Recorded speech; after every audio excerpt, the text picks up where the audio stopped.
Hello everyone, to all the 37 of you loyal viewers. I just hope you're enjoying this three-part series and all the individual snippets that we've made only for you. I just have a request from you again. Don't forget to comment if you think we are right, if you think we are wrong. Cricket is a game of opinions and we really want to know yours.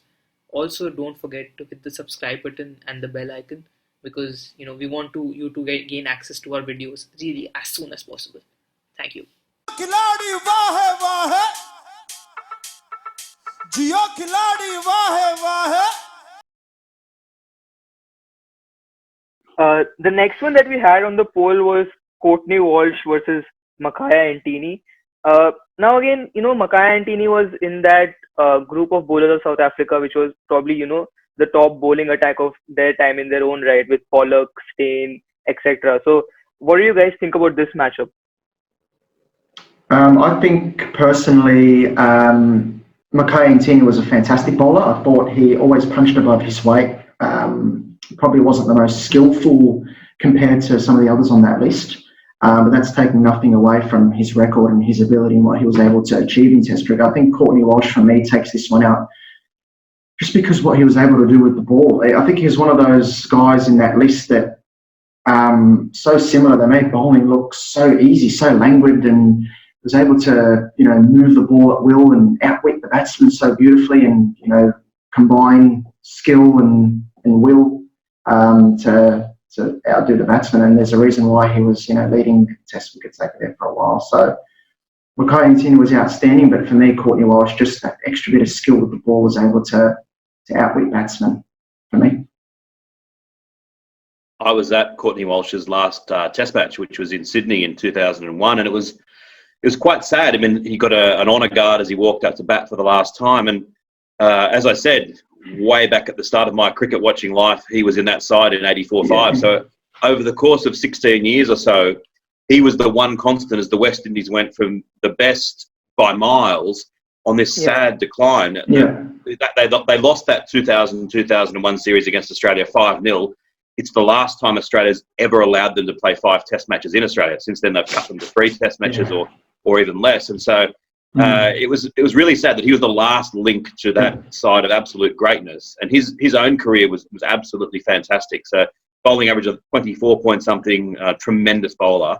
And once he left, that's when the West Indies were grateful. Yeah, I mean, I love this matchup because it's 2 genuine number 11s, really, as well, isn't it? In terms of their batting, and we were talking earlier about the some of the footage that's available on YouTube or on Twitter, and I'm sure we've all seen Courtney Walsh leaving the ball. Yeah. Just can watch that over and over again, no problems at all. And I think Ntini averaged under 10, so fits the bill, as I say, absolutely perfectly.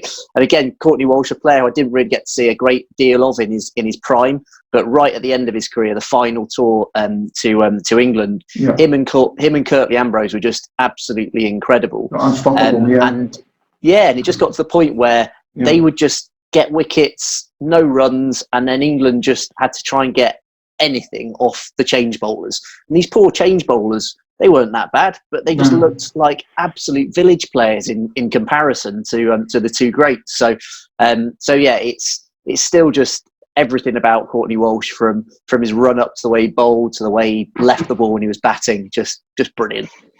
But that's the thing. I think it's also the relentlessness of those bowlers. They wouldn't give you anything. It's so hard to score off them. I think a sign of a great bowler is when you can get a batsman out at will when they're trying to defend you.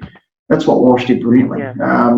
He was able to do that time and time and time again, and to do it over such a long period of time is a testament to his greatness, for sure. Yeah, and I especially love that point of Ntini punching above his weight, because he actually did. You could see it, and we often forget the social ramifications that come out of cricket. Like Ntini was the first black player to represent South Africa, and I'm digressing a little, but if you guys have seen the documentary Fire in Babylon, where they show the rise of West Indies cricket, and even the social implications with the fearsome foursome and how they gained respect in England.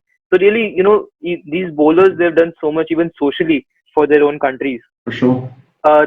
This poll was taken by Walsh, who got 77% of the votes. But again, this is like Djokovic, Federer, as you guys rightly put it.